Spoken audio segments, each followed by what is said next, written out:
Hi friends, welcome to Renna Samayal. இன்னைக்கு என்ன சமையல் பார்க்க போறோம்னா லாக்டவுன் வெஜ் பிரியாணி தான் பார்க்க போறோம். ரொம்ப சுவையான இந்த வெஜ் பிரியாணி கூட தயிர் பச்சடி ரொம்ப அட்டகாசமா இருக்கும். ரொம்ப எளிமையான முறையிலயும் இந்த வெஜ் பிரியாணியை செஞ்சு முடிச்சிடலாம். சண்டேனாலே நம்ம வீட்டில் நான்வெஜ் தான் இருக்கும். ஆனால் இப்பெல்லாம் லாக்டவுன்றனால நான்வெஜ் கிடைக்கிறதே இல்லை. அதனால தான் இந்த சுவையான லாக்டவுன் வெஜ் பிரியாணி செஞ்சுருக்கேன். அந்த சுவையான லாக்டவுன் வெஜ் பிரியாணி எப்படி செய்யறதுன்னு வாங்க பார்த்துடலாம். வெஜ் பிரியாணி பண்ணுறதுக்கு 4 டேபிள் ஸ்பூன் எண்ணெய் சேர்த்துடலாம்.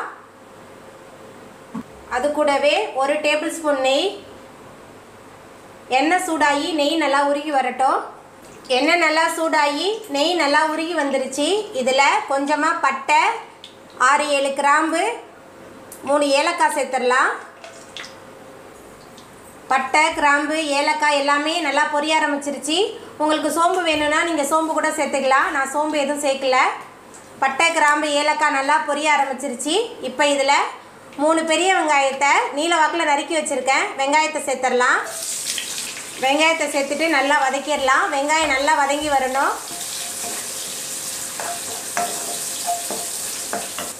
வெங்காயம் நல்லா வதங்கிருச்சு. இப்போ இதில் 2 தக்காளி பழத்தை பொடியாக நறுக்கி வச்சுருக்கேன். தக்காளி பழம் சேர்த்துடலாம். அது கூடவே 3 பச்சை மிளகாவை கீறி வச்சுருக்கேன். பச்சை மிளகாய் சேர்த்துடலாம். இப்போ வெங்காயம், தக்காளி, பச்சை மிளகாய் 3த்தையும் சேர்த்துட்டு நல்லா வதக்கிடலாம். வெங்காயம், தக்காளி நல்லா வதங்கி வந்துடுச்சு. இப்போ நம்ம இதில் இஞ்சி பூண்டு விழுது 1.5 டேபிள் ஸ்பூன் சேர்த்துடலாம். இஞ்சி பூண்டு விழுது சேர்த்துட்டு நல்லா வதக்கிடலாம்.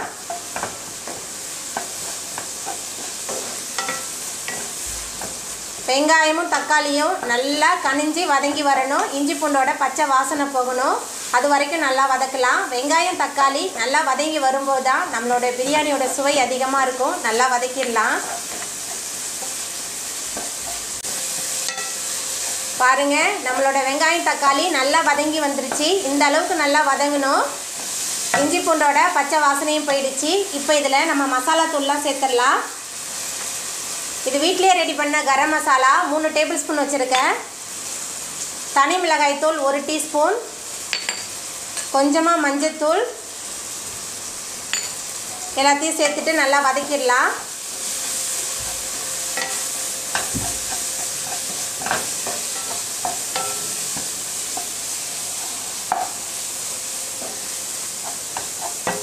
இப்போ இதில் 1 கைப்பிடி புதினாவும் மல்லித்தலையும் சேர்த்துடலாம்.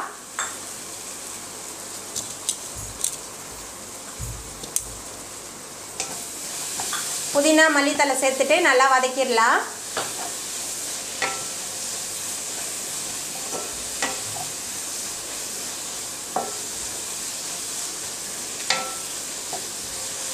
அதுக்கப்புறமா தயிர் 3/4 கப் எடுத்து வச்சுருக்கேன். தயிரை சேர்த்துடலாம்.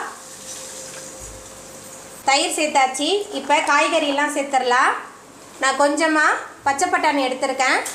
அதுக்கப்புறம் 10 போல் பீன்ஸும் 3 கேரட்டும் பொடியாக நறுக்கி வச்சுருக்கேன். இப்போ அதையும் உள்ளே சேர்த்துடலாம். பீன்ஸும் கேரட்டும் உள்ளே சேர்த்தாச்சு. இப்போ உப்பு சேர்த்துக்கலாம்.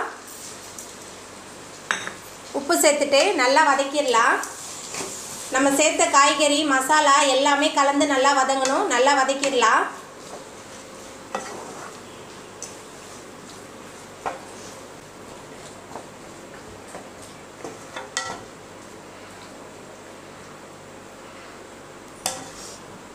நம்ம சேர்த்த காய்கறி, மசாலா எல்லாம் சேர்ந்து நல்லா கலந்தாச்சு. இப்போ தண்ணி சேர்த்துடலாம். நான் இந்த டம்ளரால் 2 டம்ளர் அரிசி எடுத்திருக்கேன். பாஸ்மதி அரிசி தான் எடுத்திருக்கேன். அதனால் 3 டம்ளர் தண்ணி சேர்க்குறேன்.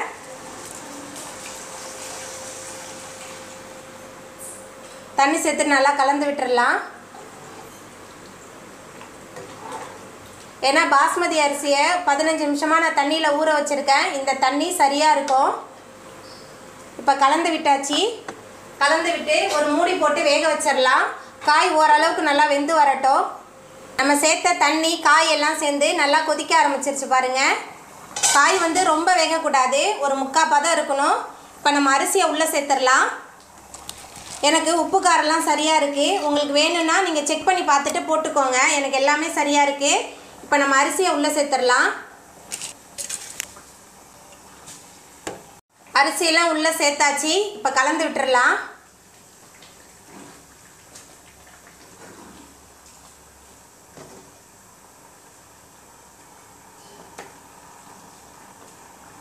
கலந்து விட்டாச்சு. தண்ணி கொஞ்சம் வற்றி வரட்டும்.